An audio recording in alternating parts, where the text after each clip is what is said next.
얘야, 제사상 꼬락서니가 이게 뭐니? 시어머니의 날카로운 비명이 거실을 울렸습니다.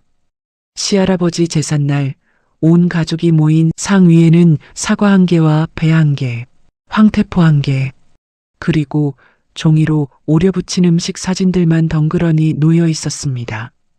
어머니께서 주신 돈에 딱 맞춘 상차림입니다. 며느리 말에 식구들 사이로 서늘한 정적이 흘렀어요. 야, 이 여편네야. 어머니께서 10,000원을 주셨으면 네가 보태서 차렸어야지. 남편은 이번에도 내 편이 아니었습니다. 동서, 시할아버님께 정성을 다해야지. 이게 뭐야? 손희영님까지 가세하며 비아냥거렸습니다. 10,000원을 던져주며 풍성한 상차림을 강요하던 시어머니. 그리고 15년 동안 내 몸 갈아 넣어 차린상이 당연한 줄 알았던 시댁 식구들까지 참고만 살던 며느리의 통쾌한 반격이 시작됩니다. 사연을 이어가기 전에 시청자 여러분은 지금 어디에서 듣고 계신가요? 댓글로 알려주시면 오늘 하루 좋은 일만 생기시라고 기운 팍팍 보내드릴게요. 오늘은 시할아버지 제삿날이었어요. 평소라면 집안 가득 기름 냄새가 진동하고 미정은 앞치마를 질질 끌며 거실과 부엌을 수백 번도 더 오갔을 시간이었죠. 하지만 오늘 미정의 집 거실은 묘한 정적만이 흐르고 있었습니다. 미정은 거실 한복판에 차려진 제사상을 무표정하게 바라봤어요. 그 넓은 제사상은 횡하다 못해 처량해 보이기까지 했습니다. 상 위에는 사과 한 개, 배 한 개, 그리고 황태포 딱 한 마리가 전부였거든요. 나머지 빈자리에는 생선찜, 전, 나물 같은 음식 사진들을 종이에서 오려 접시 위에 수북이 올려두었습니다. 미정은 그 말도 안 되는 제사상을 보며 입가에 쓴웃음을 지었어요. 잠시 후 안방문이 열리며 시어머니 순이가 위풍당당하게 걸어 나왔습니다. 뒤이어 퇴근한 남편 재호와 시아주버니 그리고 옥순 형님까지 거실로 모여들었어요. 제사상 앞에 선 시어머니 순이의 얼굴이 순식간에 흑빛으로 변했습니다. 순이는 믿기지 않는다는 듯 눈을 비비더니 비명을 지르듯 소리쳤어요. 이게 지금 뭐 하는 짓이냐? 제사상 꼬락서니가 왜 이래? 재호는 당황해서 어쩔 줄 몰라 하며 미정의 팔을 잡아 끌었습니다. 옥순 형님은 기가 찬다는 듯 코방귀를 뀌며 비아냥거렸어요. 동서, 오늘 제삿날인 거 몰랐어? 아무리 귀찮아도 그렇지. 시할아버님 서운하시게 상에 종이 쪼가리를 올려두면 어떡해? 미정은 대답 대신 앞치마 주머니에서 꼬깃꼬깃한 영수증 한 장을 꺼냈습니다. 그리고는 식구들이 다 볼 수 있게 제사상 한가운데에 툭 던졌어요. 어머니가 주신 돈에 딱 맞춘 정당한 상차림입니다. 순이의 눈이 튀어나올 듯 커지며 뒷목을 잡았습니다. 미정은 흔들림 없는 목소리로 조목조목 말을 이어갔어요. 며칠 전에 제사 비용하라며 저한테 10,000원 던져주셨잖아요. 기억 안 나세요? 저는 그 돈 받고 정말 막막했습니다. 순이는 할 말을 잃고 입술만 파르르 떨었어요. 재호가 참다 못해 미정에게 버럭 소리를 질렀습니다. 야, 이 사람아. 10,000원을 줬어도 내가 알아서 보태서 차려야지. 며느리 도리가 있잖아. 미정은 남편을 향해 고개를 천천히 돌렸습니다. 그 눈빛이 너무나 차가워서 재호는 순간 숨을 들이켜며 멈칫했어요. 당신은 가만히 있어. 15년 동안 내가 내 돈 보태고 내 몸 갈아 넣어서 차린 제사상이 당연한 줄 알았어? 이제 나도 그렇게는 못해. 미정은 영수증을 손가락으로 가리키며 시어머니를 똑바로 쳐다봤어요. 어머니, 저는 오늘 새벽부터 경동시장에 다녀왔어요.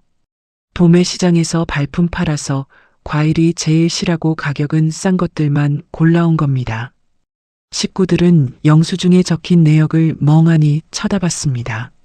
사과 한 개에 2,000원, 배 한 개에 3,000원, 그리고 황태포 하나 5,000원, 합계 딱 10,000원 맞죠?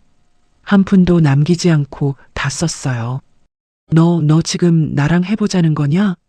이 부류막심한 것. 순이는 소파를 붙잡으며 주저앉았습니다. 옆에 있던 시아주버니가 헛기침을 하며 엄한 표정으로 훈수를 두기 시작했어요. 재수씨, 이건 집안 어른들에 대한 예의가 아니지 않습니까? 돈 몇 푼 가지고 참 치사하게. 미정은 아주버님을 향해 빙긋 웃어 보였지만 눈매는 서슬퍼렇게 날이 서 있었습니다. 돈 몇 푼요? 아주버님 사업 자금 대느라 우리 집 거덜날 뻔한 건 잊으셨나 봐요? 그 돈 몇 푼이 없어서 제가 시장 바닥을 헤맸습니다. 억울하면 아주버님이 고기라도 사오셨어야죠. 옥순 형님이 눈을 가늘게 뜨고 미정을 쏘아봤습니다. 동서, 말이 너무 심한 거 아냐? 그래도 어머니가 하시는 일인데 순종해야지. 형님은 형님이 당한 일이 아니라고 쉽게 얘기하지 마세요. 남편 내조하느라 바쁘다면서 친구들이랑 호화 골프 여행 가신 사진 제가 다 봤거든요. 여행 가서 쓰신 돈 반값만 보태셨어도 상 위에 종이 음식은 안 올라왔을 겁니다. 거실은 무거운 정적에 휩싸였습니다. 미정은 텅 빈 제사상을 다시 한번 눈에 담았어요. 15년 동안 이 집구석에서 썩어 문드러졌던 자신의 세월이 그 상 위에 고스란히 놓여 있는 것 같았습니다. 더 이상은 공짜로 제 몸뚱이 바쳐서 효도 대행 안 합니다. 딱 주신 만큼 그만큼만 대접해 드릴게요. 미정은 당당하게 고개를 들고 거실을 가로질러 방으로 들어갔습니다. 남겨진 식구들은 아무 말도 못한 채 서로의 얼굴만 비겁하게 쳐다보고 있었어요. 미정은 원래 이름만 대면 누구나 아는 대형 보험사에서 손꼽히는 인재였어요. 깔끔한 일 처리와 남다른 수완으로 입사 3년 만에 팀장 자리까지 넘보던 촉망받던 직원이었습니다. 하지만 15년 전 남편 재호와 결혼하면서 미정의 세상은 송두리째 바뀌고 말았어요. 여자가 밖으로 돌면 집안 기운이 꺾이는 법이야. 당신은 이제 내조에만 전념해. 재호는 결혼하자마자 미정의 커리어를 깎아내리기 시작했습니다. 시어머니 순이 역시 틈만 나면 미정을 압박했지요. 결국 미정은 눈물을 머금고 그토록 아끼던 사원증을 반납해야 했습니다. 그날 이후 미정의 삶은 창살 없는 감옥과 다를 바 없었어요. 매일 아침 5시면 어김없이 눈을 떠서 식구들의 아침 수발을 들어야 했습니다. 재호는 손가락 하나 까딱하지 않으면서도 미정이 차려낸 밥상 앞에서는 늘 타박뿐이었어요. 간이 왜 이래? 당신은 집에서 하루 종일 뭐 하길래 국 하나 제대로 못 끓여? 음식에 정성이 없어. 정성을 담아서 했어야지. 재호는 형인 시아주버니와 시어머니를 거의 신처럼 모시는 사람이었습니다. 미정이 정당한 의견을 내놓아도 돌아오는 건 싸늘한 무시와 비난뿐이었지요. 당신이 뭘 안다고 그래? 우리 형님이랑 어머니 말씀은 무조건 옳은 거야. 당신은 그냥 시키는 대로만 해. 왜 자꾸 토를 달아? 미정의 말은 사사건건 틀린 것이 되었고 재호의 고집은 늘 집안의 법이었습니다. 시어머니 순이는 그런 아들의 태도를 흐뭇하게 바라보며 미정의 속을 더 긁어놓았어요. 미정아, 너는 우리 집에 시집와서 참 복 터진 줄 알아라. 재호같이 효심 깊은 남편 만나기 쉽지 않다. 그러니 내가 좀 더 참고 희생해야지. 명절이나 제삿날이면 미정의 고통은 극에 달했습니다. 시어머니는 늘 입에 발린 소리로 미정의 고열을 짜냈어요. 야야 미정아, 내 형님은 아주버님 뒷바라지하는 큰 살림하느라 눈코 뜰 새 없이 바쁜 사람 아니냐. 손 빠르고 야무진 내가 이번에도 고생 좀 해라. 어쩌겠니, 능력 있는 사람이 더 해야지. 그럴 때마다 미정은 혼자서 수십 명분의 음식을 하고 설거지 더미에 파묻혔습니다. 허리가 끊어질 것 같아 잠시 소파에 기대기라도 하면 재호의 호통이 날아왔어요. 당신 지금 뭐 하는 거야? 어머니랑 형수님 고생하시는 거 안 보여? 가서 과일이라도 좀 더 깎아와. 사실 형님은 부엌 근처에도 오지 않았습니다.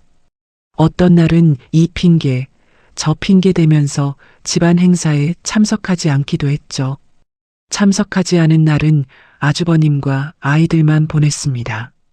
아주버님과 아이들은 누가 시켰는지 형님이 오지 못하는 이유를 떠벌리며 들어왔었습니다. 방 안에서 시어머니와 웃음꽃을 피우며 대접받기 바빴지요. 재호는 그런 형수를 보며 우리 형수님은 참 품위가 있으셔라며 칭찬을 늘어놓았습니다. 반면 땀범벅이 된 미정에게는 꼴이 그게 뭐냐며 혀를 찼어요. 당신은 왜 그렇게 궁상 맞아? 형수님 좀 본받아봐. 여자가 좀 우아한 맛이 있어야지. 미정은 가슴이 답답해져 왔습니다. 보험 설계사로 일할 때 고객들에게 신뢰받으며 당당하게 브리핑하던 자신의 모습이 아득한 전설처럼 느껴졌어요. 거울 속에는 생기를 잃고 푸석해진 얼굴을 한 낯선 여자가 서 있었습니다. 시어머니는 수시로 미정의 집 비밀번호를 누르고 들어와 살림을 뒤졌어요. 냉장고 반찬통을 하나하나 열어보며 핀잔을 주는 건 일상이었지요. 어휴, 이거 산 반찬 아니냐? 며느리가 게을러 터져가지고 남편 건강은 안중에도 없지? 내 형님은 아주버님 위해서 보약까지 직접 다린다더라. 미정은 알고 있었습니다.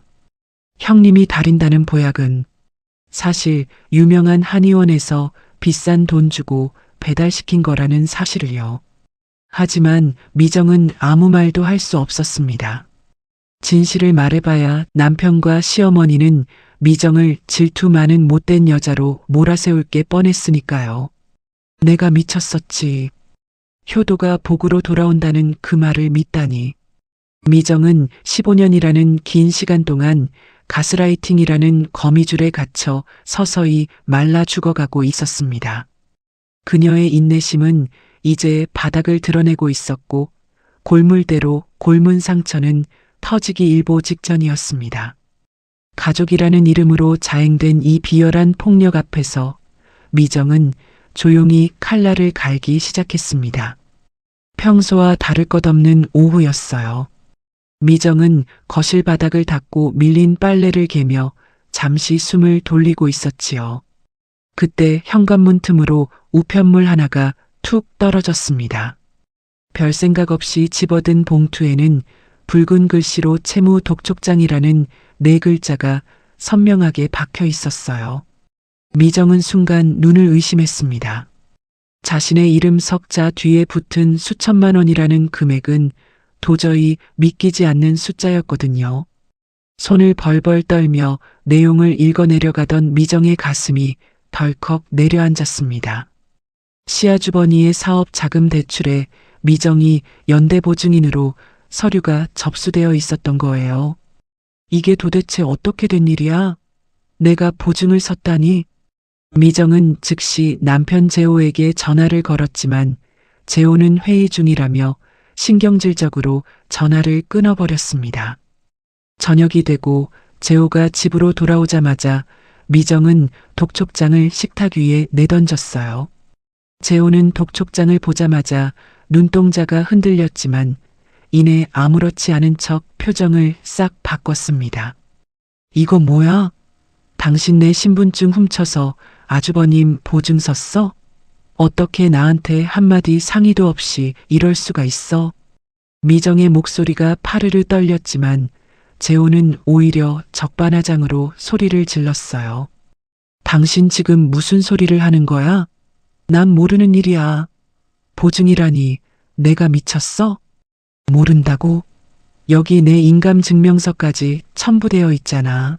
내 서랍 속에 있던 인감이랑 신분증, 당신 말고 누가 손을 대?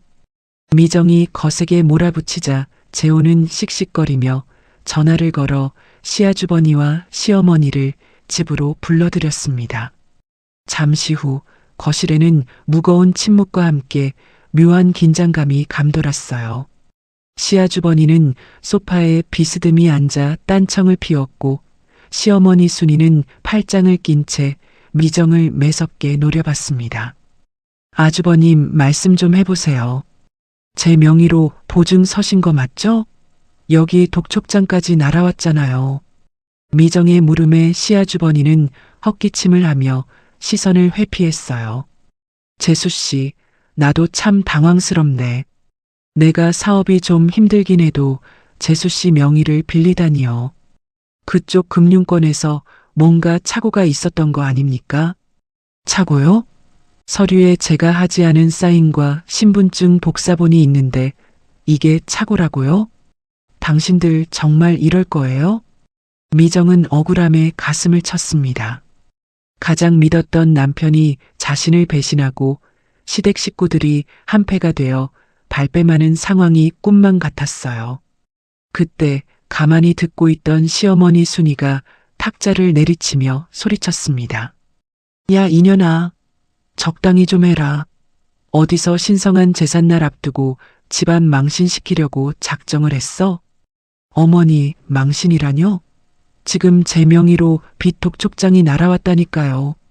순이는 코웃음을 치며 미정의 어깨를 밀쳤어요.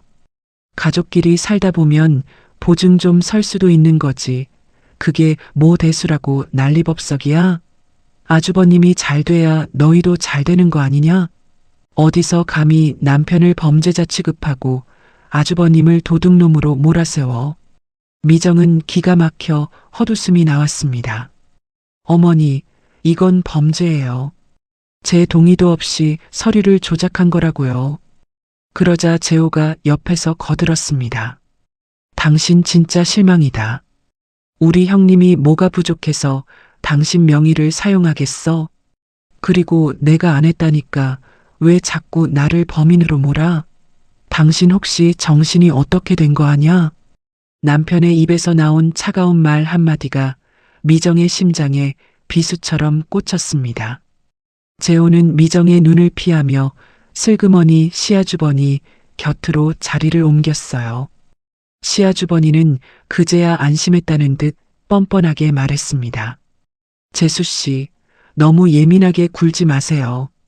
재수씨가 오해하는 게 억울하지만 이왕 이렇게 된 거 제가 사업이 안정되면 금방 갚을 겁니다.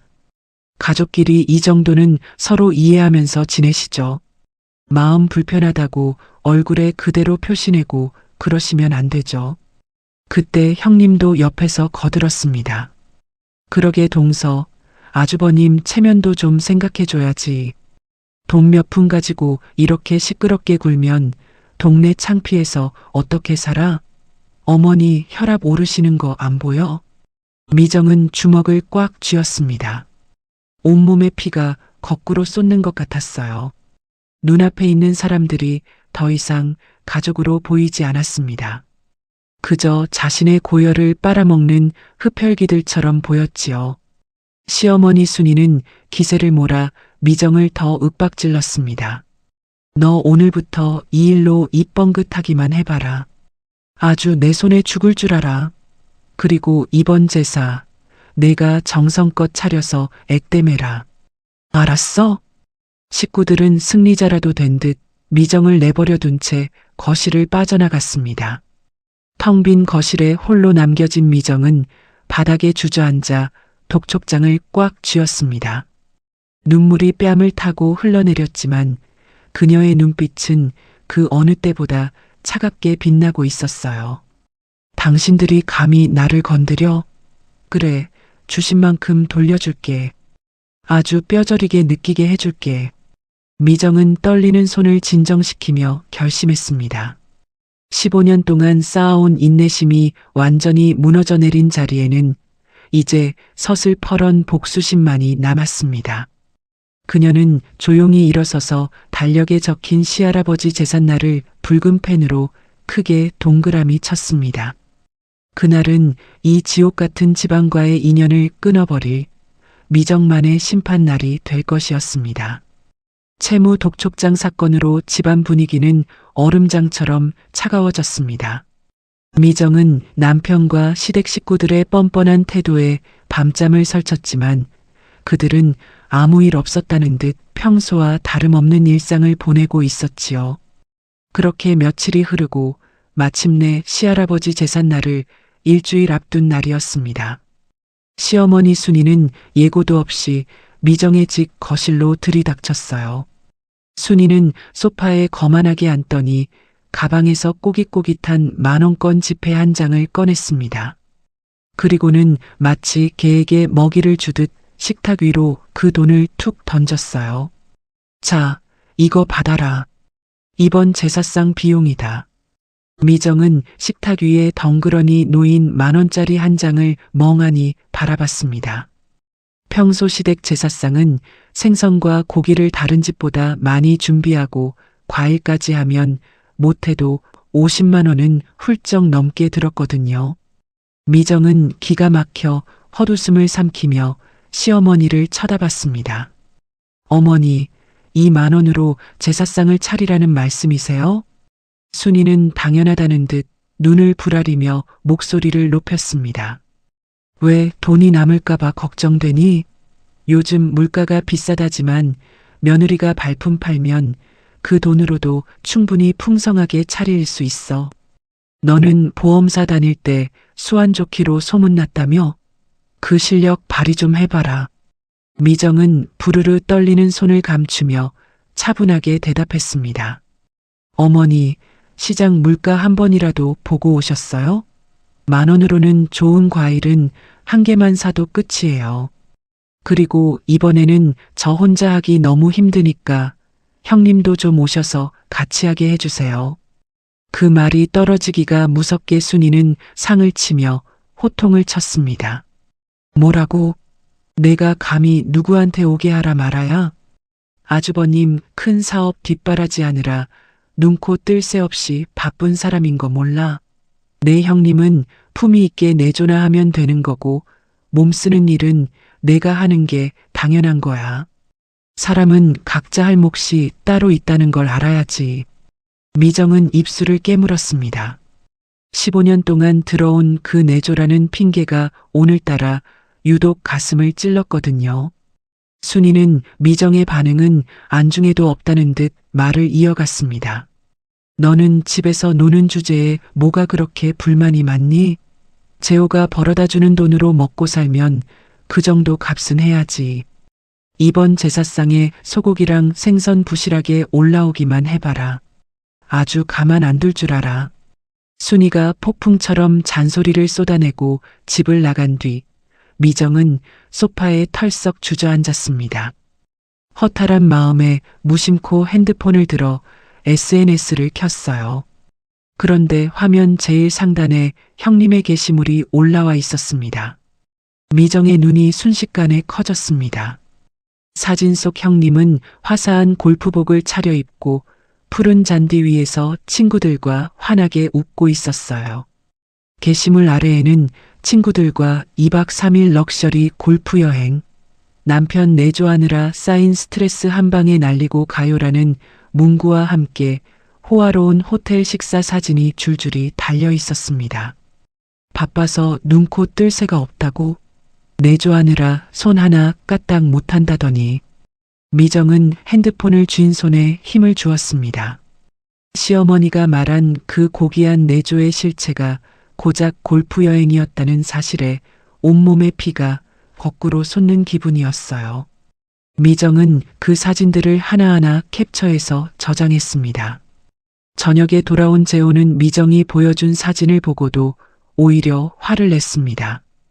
당신 진짜 무섭다. 왜 남의 뒤를 캐고 다녀? 형수님이 골프 좀 칠 수도 있지. 그걸 가지고 꼭 이렇게 사사건건 물고 늘어져야겠어? 그리고 당신은 몰라서 그러는 모양인데. 형수님은 남편을 위해서 골프 내조를 하고 있는 거야.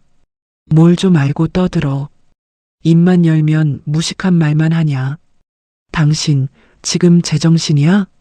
어머니는 형수가 바빠서 제사 못 온다는데 그 형수는 지금 제사상 모실 돈은 없고 골프 치고 여행 다닐 돈은 있다는 거야? 재호는 귀찮다는 듯 고개를 돌리며 외쳤습니다. 아, 시끄러워. 어쨌든 우리 형님 기 살려주는 게 우리 도리야. 당신은 그냥 시키는 대로 상이나 잘 차려. 괜히 어머니 기분 망치지 말고. 남편의 무심한 뒷모습을 보며 미정은 깨달았습니다. 이 집안에서 진실이나 정의 따위는 아무런 의미가 없다는 것을요. 그들에게 미정은 그저 마음껏 부려먹고 버려도 되는 소모품일 뿐이었습니다. 미정은 이 집안의 가족일 수 없었습니다. 그래, 당신들이 원하는 대로 풍성하게 차려줄게. 아주 잊지 못할 제사상을 말이야. 미정은 식탁 위에 10,000원을 집어들었습니다. 그 돈을 빤히 쳐다보던 미정의 눈빛은 이제 슬픔도 억울함도 남아있지 않았어요. 오직 서늘하고 단단한 결의만이 서려 있었습니다. 미정은 다음날 새벽같이 경동시장으로 향했습니다. 그곳에서 그녀는 10,000원이라는 금액에 맞출 수 있는 사과와 배를 골라냈어요. 그리고 남은 자리를 채울 특별한 음식들을 준비하기 시작했습니다. 15년 동안 짓눌려 살았던 미정의 가슴 속에 복수의 불꽃이 활활 타오르고 있었습니다. 그녀는 더 이상 순종적인 며느리도 바보 같은 아내도 아니었어요. 이제 미정은 자신을 짓밟은 이들에게 똑같은 무게의 모욕을 돌려줄 준비를 마쳤습니다. 제삿날이 다가올수록 미정의 입가에는 정체 모를 미소가 번졌습니다. 식구들은 그 미소가 무엇을 의미하는지 꿈에도 모른 채 여전히 미정의 희생을 당연하게 여기며 거드름을 피우고 있었습니다. 하지만 그들이 마주하게 될 제사상은 평생 씻을 수 없는 치욕의 시작이 될 것이었습니다. 거실의 공기는 얼음장처럼 차가웠어요. 시어머니 순이는 10,000원권 한 장에 맞춰진 초라한 제사상을 보고 뒷목을 잡으며 소파에 주저앉았습니다. 사과 1개, 배 1개, 그리고 덩그러니 놓인 황태포 1마리. 그 옆으로 미정이 오려붙인 갈비찜과 생선찜 종이 사진들이 바람에 살랑거렸습니다. 너 정말 미쳤구나? 이게 지금 조상님 앞에 내놓을 상이야? 당장 치우지 못해. 순이의 비명 섞인 호통에도 미정은 눈 하나 깜짝하지 않았어요. 오히려 품 안에서 서류 뭉치와 사진 몇 장을 꺼내 제사상 한복판에 펼쳐놓았습니다. 그것은 형님이 골프장에서 파한대소하는 사진과 미정의 명의로 된 채무 독촉장이었어요. 치우긴 뭘 치워요. 이게 다 어머니가 주신 10,000원의 결과물인데요. 그리고 어머니, 형님이 아주버님 내조하느라 눈코 뜰 새 없이 바쁘다면서요? 여기 좀 보세요. 이 사진 속에서 활짝 웃고 있는 사람이 누군지. 순이는 사진을 보자마자 눈동자가 사정없이 흔들렸습니다. 형님은 당황해서 어쩔 줄 몰라 하며 미정의 팔을 낚아챘어요.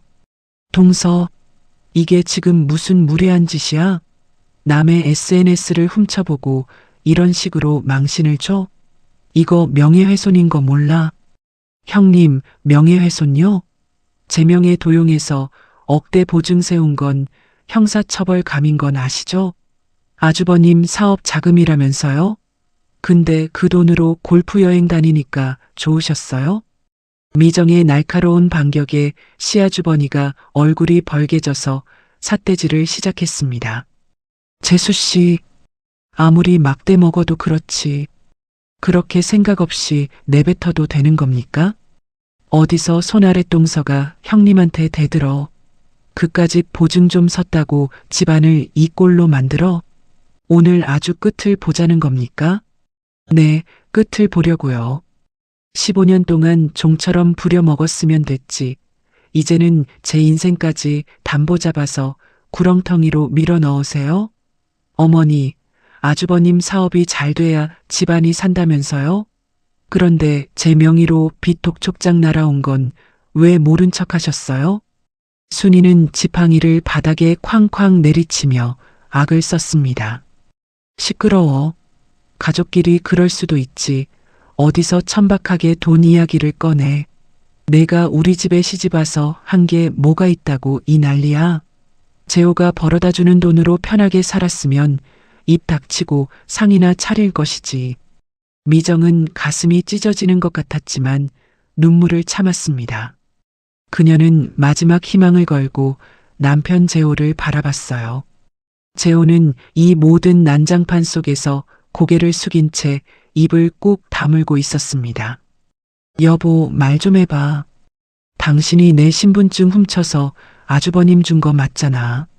지금이라도 사실대로 말하고 어머니랑 아주버님한테 사과하라고 해. 그럼 나 당신 한 번은 더 믿어볼게. 미정의 절박한 요구에 재호가 천천히 고개를 들었습니다. 하지만 그의 입에서 나온 말은 미정의 심장을 갈기갈기 찢어 놓았어요. 그만 좀 해. 당신 정말 미친 거 아냐? 형님이 오죽 급했으면 그랬겠냐고. 그리고 가족끼리 보증 좀 설 수도 있지. 그걸 가지고 제삿날에 이 난리를 피워. 당신이 우리 집안 망치려고 작정을 했구나. 뭐? 당신 지금 그게 제정신으로 하는 소리야? 어머니 말이 맞아. 어디서 감히 형님한테 대들고 어머니를 욕보여? 당장 무릎 꿇고 사과해. 안 그러면 나도 당신이랑 더는 못 살아. 재호는 오히려 미정의 어깨를 밀치며 시아주버니 곁으로 가버렸습니다. 그 비겁한 뒷모습을 보며 미정은 15년의 세월이 단 1초 만에 무너져 내리는 것을 느꼈어요. 더 이상의 미련도 슬픔도 없었습니다. 오직 차가운 이성만이 남았지요. 미정은 가방 깊숙한 곳에서 서류 한 뭉치를 꺼내 재호의 얼굴 앞에 던졌습니다. 그래, 당신 말이 맞아. 나도 당신 같은 인간이랑은 더는 못 살아. 여기 이혼 서류야. 도장 찍어서 보내. 뭐? 이혼? 너 지금 제정신이야? 재호가 당황해서 서류를 집어들자 미정은 차분하게 말을 이어갔습니다. 그리고 아주버님 명예 도용이랑 사문서 위조로 고소장 접수할 겁니다. 아주버님뿐만 아니라 내 신분증 넘겨준 재호 당신도 공범으로 넣을 거야. 우리 법정에서 보자고. 순이는 뒷목을 잡고 소리를 질렀고 시아주버니는 폭언을 퍼부으며 미정에게 달려들려 했습니다. 하지만 미정은 당당하게 고개를 들고 그들을 지나쳐 현관으로 향했어요. 15년 동안 이 집구석에서 개처럼 일해준가? 이제부터 법대로 따져서 다 받아낼 줄 알아. 어머니가 주신 10,000원 잘 간직하세요. 그게 제가 이 집에 드리는 마지막 예의니까요. 미정은 뒤도 돌아보지 않고 현관문을 열고 나갔습니다. 등 뒤로 식구들의 고함과 욕설이 들려왔지만 미정의 발걸음은 그 어느 때보다 가벼웠어요. 밤 공기는 차가웠지만 15년 만에 처음으로 가슴이 뻥 뚫리는 기분이었습니다. 이제 미정의 진짜 인생이 시작되고 있었습니다. 집을 나온 미정의 손에 든 것은 이혼 서류와 억대 보증 빚이 적힌 독촉장뿐이었어요. 15년 동안 가족이라 믿고 헌신했던 세월의 대가가 고작 빚더미라니 가슴이 무너져 내릴 법도 했지요. 하지만 미정은 주저앉아 울지 않았습니다. 오히려 구두끈을 단단히 메고 거울 앞에 섰어요. 푸석해진 얼굴에 생기를 불어넣듯 립스틱을 진하게 바르고 낡았지만 단정한 정장을 꺼내 입었습니다. 미정은 15년 전 가장 빛나던 시절의 자신을 기억해냈어요. 촉망받던 보험 설계사, 고객의 마음을 사로잡던 그 실력을 다시 꺼내기로 결심한 겁니다. 그녀는 곧장 옛 동료들이 있는 보험사 지점을 찾아갔어요. 팀장님, 저 다시 시작하고 싶습니다. 아니, 시작해야만 해요. 미정의 눈빛은 절박함을 넘어 도끼로 가득 차 있었습니다. 그렇게 미정의 처절하고도 뜨거운 재기가 시작되었어요. 하지만 이 소식을 들은 시댁 식구들의 반응은 차갑기만 했습니다. 재호는 전화를 걸어와 미정을 비웃으며 비수를 꽂았지요. 당신 지금 제정신이야? 15년이나 집에서 살림만 하던 여편네가 무슨 보험을 팔겠다고 그래. 창피하니까 당장 그만둬. 금방 망해서 나한테 빌려올 거 다 아니까. 순이 역시 형님과 함께 미정의 험담을 늘어놓기 바빴습니다.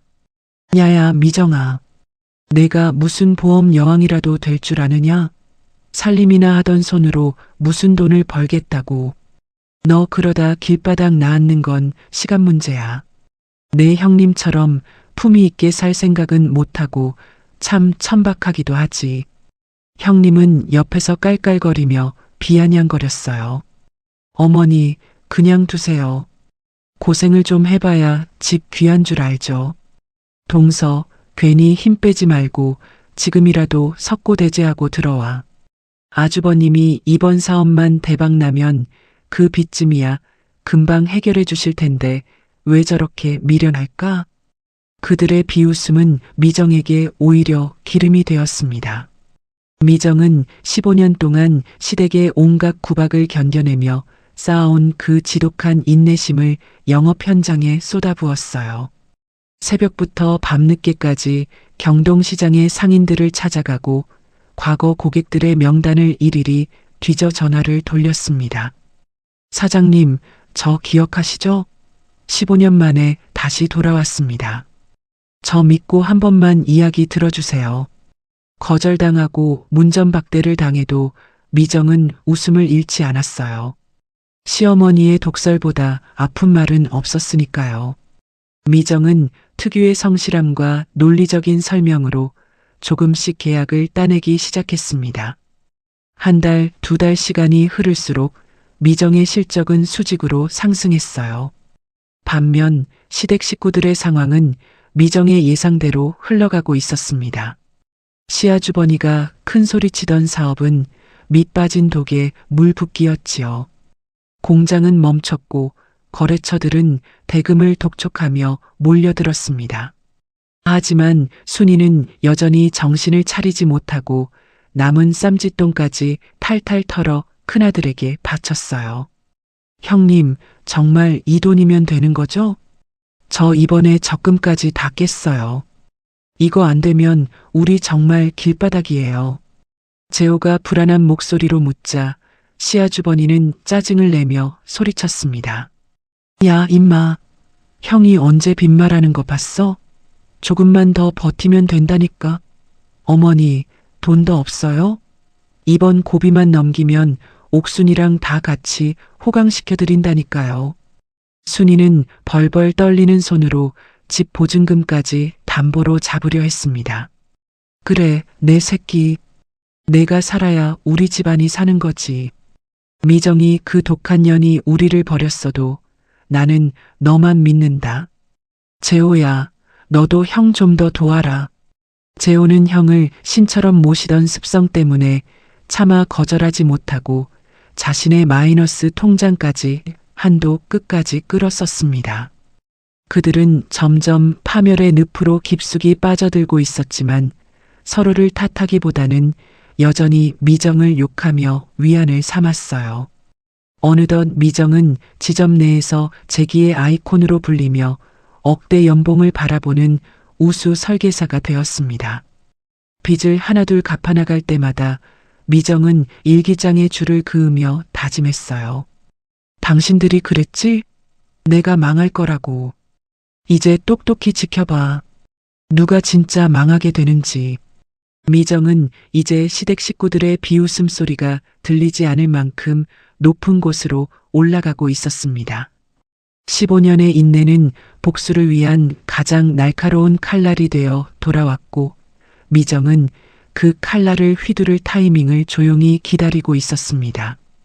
무너져가는 시댁의 비명소리가 들려올 날이 머지않았음을 미정은 직감하고 있었습니다. 인과응보라는 말이 이보다 더 잘 어울릴 수는 없었어요. 미정이 보험 설계사로서 승승장구하며 업계의 전설로 거듭나는 동안 시댁의 가세는 무서운 속도로 기울고 있었습니다. 시아주버니가 큰 소리치던 사업은 이미 부도가 나 길바닥에 나앉기 직전이었지요. 하지만 어리석은 순이와 재호는 끝까지 한탕을 노리며 정신을 차리지 못했습니다. 그들은 시아주버니의 지인이 소개했다는 다단계 사기에 휘말려 남은 전 재산을 쏟아부었습니다. 집 보증금은 물론이고 여기저기서 끌어다 쓴 사채까지 합치면 그 금액은 상상조차 할 수 없을 정도였어요. 결국 다단계 업체는 야반도주를 했고 투자자들에게 고소까지 당한 시댁 식구들은 그야말로 풍비박산이 났습니다. 어느 날 오후 미정의 번듯한 사무실 앞으로 꾀죄죄한 행색의 세 사람이 나타났습니다. 시어머니와 재호, 그리고 형님이었어요. 왕년의 위세는 어디로 갔는지 그들은 하나같이 초라하고 비참한 몰골로 미정의 눈치를 살폈습니다. 미정아, 야야 미정아, 나 좀 보자. 순이는 떨리는 목소리로 미정의 소매를 붙잡았습니다. 재호는 고개를 푹 숙인 채 차마 미정의 눈을 마주치지 못했고 형님은 화장이 다 번진 얼굴로 눈물 콧물을 짜내고 있었지요. 어머니, 여긴 무슨 일이세요? 예약도 없이 오시면 곤란한데요. 미정은 서류를 정리하며 차갑게 대꾸했습니다. 그녀의 목소리에는 예전의 망설임이나 두려움 따위는 눈 씻고 찾아볼 수 없었어요. 미정아, 우리가 정말 잘못했다. 너 나가고 나서 집안이 아주 망조가 들었어. 아주버님 사업도 망하고 재호도 길바닥에 나앉게 생겼다. 제발 우리 좀 살려다오. 그래도 내가 남편 덕에 이렇게 성공할 수 있지. 아니면 가당키나 했겠니? 어머니, 무슨 말씀을 하시는 건가요? 15년 동안 저를 종처럼 부리실 때는 언제고 이제 와서 살려달라니요. 아주버님이 잘 돼야 집안이 산다면서요? 옆에 서 있던 재호가 기어들어가는 목소리로 애원했습니다. 미정아, 내가 미안해. 내가 정말 죽을 죄를 졌어. 그래도 우리 부부였잖아. 가족인데 이렇게 모질게 굴 거야?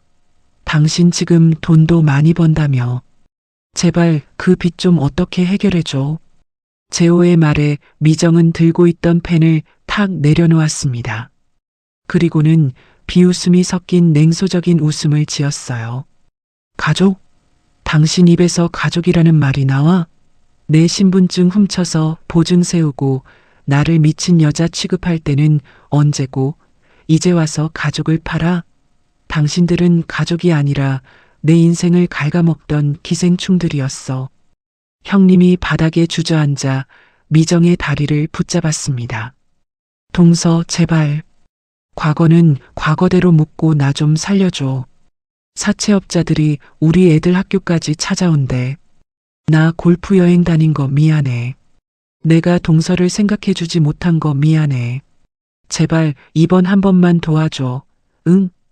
형님, 돌려줄 돈이나 있으세요? 아, 골프채는 남아있겠네요. 그거 팔아서 이자라도 갚으시지 그래요? 남편 내조하느라 바쁘다더니 이제는 구걸하러 다니느라 바쁘시겠어요. 순이는 미정의 단호한 태도에 갑자기 돌변하여 소리를 질렀습니다. 이 독한 년, 그래도 내가 우리 집 귀신인데 시어머니가 이렇게 빌면 신용이라도 해야 할 거 아냐? 너 혼자 잘 먹고 잘 살면 천벌 받는다. 천벌요? 어머니, 천벌은 지금 그쪽들이 받고 있는 거예요. 10,000원 던져주면서 제사상 차리라고 하셨죠? 여기 보세요. 미정은 가방에서 돈 뭉치를 꺼내 탁자 위에 던졌습니다. 10,000원권 수십 장이 허공에 흩뿌려졌어요. 이거 가져가서 당신들이 좋아하는 그 대단한 제사상이나 실컷 차려 드세요. 아, 참. 이 돈은 제가 아주버님이랑 당신 고소한 거 합의금으로는 절대 안 쓸 거니까 꿈도 꾸지 마시고요. 고소라니? 미정아, 너 정말 이럴 거야? 재호가 경악하며 물었습니다. 당연하죠. 명예 도용, 사문서 위조, 그리고 그동안 내가 입은 정신적 피해까지 법대로 하나하나 다 따져서 징역이든 벌금이든 받게 할 겁니다. 변호사 선임할 돈도 없으실 텐데 걱정이네요. 미정은 호출벨을 눌러보안 요원들을 불렀습니다. 이분들 내보내주세요. 영업 방해로 신고하기 전에 발로 직접 나가시는 게 좋을 겁니다. 보안 요원들에게 끌려나가면서도 순이는 악담을 퍼부었고 재호는 비굴하게 이름을 부르며 매달렸습니다. 하지만 미정은 단 한 번도 뒤돌아보지 않았어요. 사무실 유리창 너머로 끌려나가는 그들의 비참한 뒷모습을 보며 미정은 깊은 숨을 내뱉었습니다.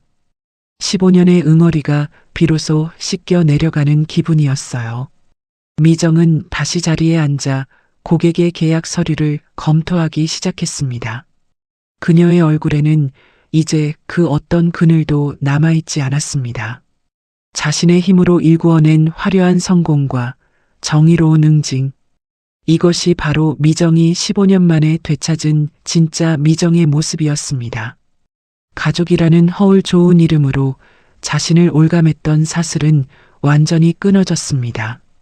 미정은 이제 누구의 며느리도 누구의 아내도 아닌 당당한 보험 영업왕이자 자기 인생의 주인으로 우뚝 섰습니다. 찬란한 태양빛이 미정의 책상을 환하게 비추고 있었습니다. 화려한 조명이 쏟아지는 커다란 강당, 수백 명의 설계사가 숨을 죽인 채 한 여자를 바라보고 있습니다. 단상 위에 선 여자는 세련된 정장 차림에 당당한 미소를 머금은 미정이었어요. 그녀는 이제 단순한 설계사를 넘어 한 지점을 책임지는 영업소장이자 업계의 전설적인 강연자로 우뚝 섰습니다. 여러분, 보험은 불확실한 미래를 지키는 약속이죠? 하지만 제가 배운 가장 소중한 보험은 바로 나 자신이었습니다. 미정의 목소리는 차분하면서도 힘이 넘쳤어요.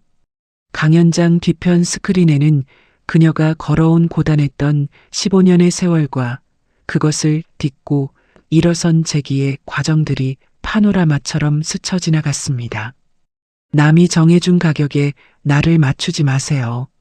10,000원짜리 제사상에 내 인생을 담보 잡히지 마십시오. 내가 내 가치를 증명할 때 세상도 비로소 나를 제대로 대접하기 시작합니다. 강연이 끝나자 우레와 같은 박수갈채가 터져나왔습니다. 무대를 내려오는 미정의 발걸음은 구름 위를 걷는 듯 가벼웠어요. 그녀는 행사장 밖으로 나와 탁 트인 하늘을 향해 깊은 호흡을 내뱉었습니다. 사실 미정의 이 영화 같은 이야기는 누군가의 상상력이 만들어낸 허구가 아닙니다. 이 글을 써내려간 저의 실제 경험과 뼈아픈 눈물, 그리고 그 지옥 같은 시간을 뚫고 나온 처절한 극복의 기록들이 고스란히 녹아있지요. 누군가에게는 그저 자극적인 사연일지 모르지만 저에게는 목숨과도 바꾼 소중한 승리의 역사입니다. 이제 미정의 가방 안에는 독촉장 대신 수많은 고객의 꿈과 약속이 담긴 서류들이 가득합니다. 누군가의 며느리나 아내로 불리며 이름조차 잊혔던 시절은 이제 먼 과거가 되었어요. 그녀는 퇴근길에 스스로를 위해 예쁜 꽃 한 다발을 샀습니다. 미정아, 오늘 하루도 정말 고생 많았어. 너는 충분히 그럴 자격이 있어. 집으로 돌아가는 길, 차창 밖으로 비치는 미정의 얼굴은 그 어느 때보다 빛나고 자유로웠습니다. 자신의 가치를 스스로 지켜낸 여자의 모습은 세상 그 무엇보다 아름다웠지요. 과거의 상처는 이제 흉터가 아닌 훈장이 되어 그녀의 가슴에서 반짝이고 있었습니다. 시련은 끝났고 미정의 진짜 인생은 이제 막 찬란한 막을 올렸습니다. 자신을 사랑할 줄 아는 사람만이 가질 수 있는 그 평온한 미소를 띠며 미정은 내일이라는 희망을 향해 힘차게 차를 몰았습니다. 오늘 사연은 여기까지입니다. 끝까지 시청해 주셔서 고맙습니다. 구독과 좋아요 남겨주실 거죠? 감사합니다.